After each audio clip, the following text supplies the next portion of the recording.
Assalamu alaikum. My name is Dr. Khalud Imran. Today we will discuss the diet that should be taken during pregnancy or the foods that should be avoided during the pregnancy. एक बहुत अहम सवाल जो हमसे OPD में होता है कि हामला औरत को दौरान हमल क्या खाना चाहिए और क्या नहीं खाना चाहिए।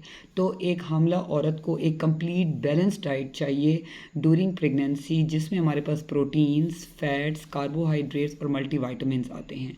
तो फीमेल ने सबसे पहले क्या लेना है? वीट लेनी है, गंदम। दिन में 3 दफ़ा उसने रोटी लेनी है, अंडा लेना है, दूध लेना है, at least 2 glasses of milk a day.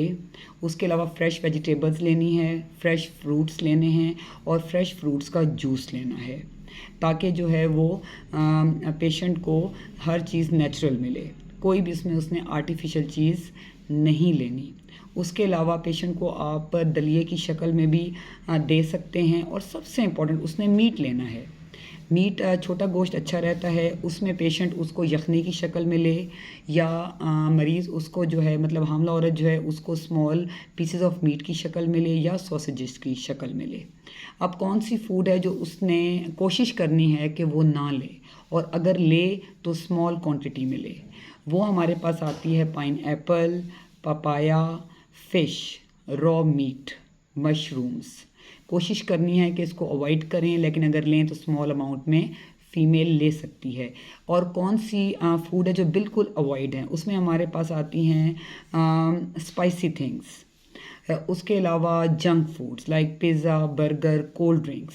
Always take fresh juices, never take cold drinks. And उसके अलावा alcohol is prohibited during pregnancy. आपने अल्कोहल बिल्कुल भी नहीं लेनी। वैसे ये मुस्लिम्स के लिए नहीं है, नॉन मुस्लिम्स के लिए है। एंड उसके अलावा जो है पेशेंट ने कोशिश करनी है कि जो भी आपकी डॉक्टर हैं, गायनाकोलॉजिस्ट हैं, हेल्थ केयर टेकर हैं, उनसे अपना डाइट चार्ट लें और उसके मुताबिक लें। और जो बातें मैंने बताई हैं वो भी इंशाल्लाह आपके लिए हेल्पफुल होंगी, ताकि आपको पता हो कि कौन सी फ़ूड लेनी है और कौन सी फ़ूड नहीं लेनी। Thank you so much. Allah हाफिज़।